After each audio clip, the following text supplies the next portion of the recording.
Hello प्यारे बच्चों, ये आपकी वर्कशीट नंबर 4 है और मैं आपका वेलकम करती हूँ अपने यूट्यूब चैनल पीकेपी में। ठीक है, जैसा आप सभी को पता है ये 12 जुलाई की वर्कशीट है, वर्कशीट नंबर 4 है जो कि आपका हिंदी सब्जेक्ट के लिए है। तो इसमें आपको एक गद्यांश दिया हुआ है। ठीक है, गद्यांश को पढ़कर आपको सभी प्रश्नों के उत्तर देने हैं। ये गद्यांश जैसा कि आपको गांधी जी को देखने को मिल रहा है, ये गांधी जी हैं। ठीक है, इन्होंने स्वच्छ भारत की ओर एक कदम रखा है, एक कदम स्वच्छता की ओर कि भारत में कैसा होना चाहिए, हमेशा हर जगह साफ़ सफाई होनी चाहिए। ठीक है, तो उसी बेस पर इन्होंने क्या दिया है, एक कह सकते हैं कि एक गद्यांश दिया है जिनके कुछ क्वेश्चंस पूछे गए हैं, उनके आंसर्स आपको करने हैं। फर्स्ट ऑफ ऑल, जब भी आपको इस तरीके से गद्यांश मिलते हैं, आपको उनके गद्यांश को पूरा 1 बाय 1 पढ़ना चाहिए, देन क्वेश्चंस के आंसर्स को करना चाहिए। इसके पहले ही हम क्या करते हैं, क्वेश्चंस को देख लेते हैं। क्वेश्चंस में क्या क्या आया हुआ है, जैसे आशा करते थे, उपभोक्ता को क्या होना चाहिए, पाप का अन्न कौन खाता है, दूसरे का हक छीनने के समान किसको बताया गया है, शीर्षक और हमें क्या क्या योगदान अपने घरों में करना चाहिए। तो जब ये सब पॉइंट्स हम देखे होते हैं तो हमको पता होता है कि इनका आंसर हमें कहाँ मिलेगा, तो इससे थोड़ा सा आंसर फाइंड आउट करने में आपको आसानी होती है। अब हम पढ़ते हैं गद्यांश को।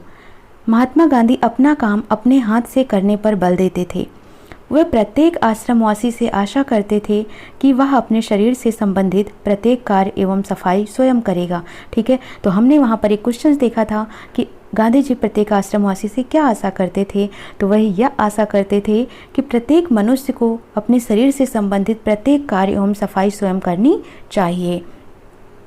उनका कहना था कि जो श्रम नहीं करता वह निंदनीय है।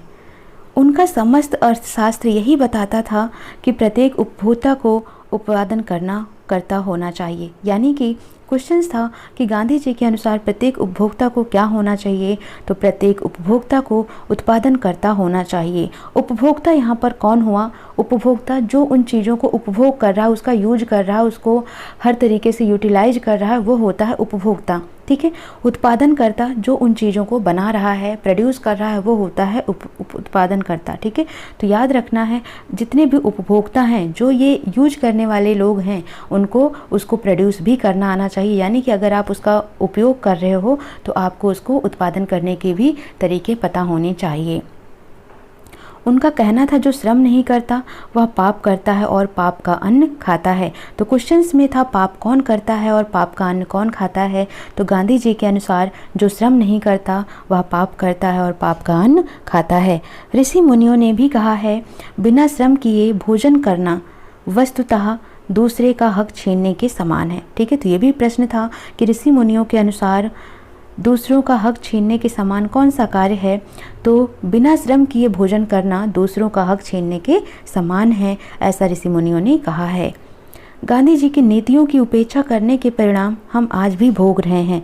ना गरीबी कम हुई है, ना बेरोजगारी पर नियंत्रण हो पा रहा है और ना ही अपराधों की वृद्धि पर हमारे वश की बात हो रही है। दक्षिण कोरिया के वासियों ने श्रमदान करके ऐसे श्रेष्ठ भवनों का निर्माण किया है जिनसे किसी को भी ईर्ष्या हो सकती है। ठीक, तो ये सब हमने पढ़ लिया। अब पॉइंट है गांधी जी प्रत्येक आश्रमवासी से क्या आशा करते थे, तो आपने क्या देखा यहाँ पर, प्रत्येक आश्रमवासी से आशा करते थे कि वह अपने शरीर से संबंधित प्रत्येक कार्य तथा सफाई स्वयं करेगा। गांधी जी के अनुसार प्रत्येक उपभोक्ता को क्या होना चाहिए, तो गांधी जी के अनुसार प्रत्येक उपभोक्ता को उत्पादन करता होना चाहिए। गांधी जी के अनुसार पाप का अन्न कौन खाता है, तो वह जो श्रम नहीं करता पाप करता है और पाप का अन्न खाता है। ऋषि मुनियों ने किस कार्य को दूसरे का हक छीनने के समान बताया है, तो बिना श्रम किए भोजन करना दूसरों का हक छीनने के समान है, ऐसा ऋषि मुनियों ने कहा है। उपयुक्त गद्यांश का उपयुक्त शीर्षक क्या हो सकता है, तो आप सभी को पता है कि एक गद्यांश के बहुत सारे शीर्षक हो सकते हैं। अब जैसे यहाँ पर आपने देखा कि यहाँ पर हर जगह क्या बोला गया है, श्रम करना चाहिए, परिश्रम करना चाहिए, बिना परिश्रम के कुछ नहीं होता है। तो परिश्रम क्या है, सफलता की कुंजी है, एक तो आप ये भी कह सकते हैं। दूसरा, श्रमदान सबसे श्रेष्ठ दान होता है, ये भी आप कह सकते हैं। ठीक है, या फिर परिश्रमी बनो या परिश्रम, ठीक है, या श्रम, तो आप ऐसा कोई भी इसका गद्यांश चूज कर सकते हैं अपने हिसाब से। आप अपने घर के कार्यों में किस प्रकार योगदान देते हैं, तो ये भी आपका आंसर होना चाहिए कि आप अपने घर में कैसे कैसे कार्य करते हैं। जैसे हम सुबह उठते हैं, ब्रश करते हैं, अपने बेड को संभालते हैं, ठीक है, मम्मी पापा की उनको जो भी हमारी ज़रूरत होती है उसमें हम उनकी मदद करते हैं, अपना गृह कार्य करते हैं, अपने कपड़े धुलते हैं, ठीक है, अपने कमरे की सफाई करते हैं। तो इस तरीके से हमको ये सब पॉइंट्स यहाँ पर लिख देने हैं। अब हम देखते हैं कि आंसर्स को कैसे लिखना है। ओके, तो देख लेते हैं आंसर्स को। आंसर्स आपको इस तरीके से लिखना है। जैसे प्रश्न 1 है, गांधी जी प्रत्येक आश्रमवासी से क्या आशा करते थे? उत्तर होगा, गांधी जी प्रत्येक आश्रमवासी से यह आशा करते थे कि वह अपने शरीर से संबंधित प्रत्येक कार्य एवं सफाई स्वयं करे। ठीक है, ये हो गया प्रश्न 1। प्रश्न 2, गांधी जी के अनुसार प्रत्येक उपभोक्ता को क्या होना चाहिए? गांधी जी के अनुसार प्रत्येक उपभोक्ता को उत्पादनकर्ता होना चाहिए। ये उत्तर 2 होगा। स्क्रीनशॉट ले लेना है और आपको नोट करना है। गांधी जी के अनुसार पाप का अन्न कौन खाता है? तो उत्तर होगा इसका, वह मनुष्य जो श्रम नहीं करता है वह पाप करता है और पाप का अन्न खाता है। प्रश्न 4 है, ऋषि मुनियों ने किस कार्य को दूसरे का हक छीनने के समान बताया है? तो उत्तर होगा इसका, ऋषि मुनियों के अनुसार बिना श्रम किए भोजन करना ऋषि मुनियों ने दूसरे का हक छीनने के बराबर बताया है। उपर्युक्त गद्यांश का उपयुक्त शीर्षक क्या होगा?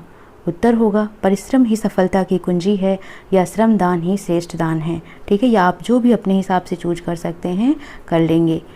प्रश्न 6 है, आप अपने घर के कार्यों में किस प्रकार योगदान देते हैं? तो ये सबका आंसर वैरी कर सकता है, सबका आंसर अलग अलग हो सकता है। ठीक है, हम अपने घर के कार्यों में अपने माता पिता के साथ उनकी मदद करते हैं, साथ ही साथ उनको हमारी जो भी ज़रूरत होती है हम उसमें उनका साथ देते हैं।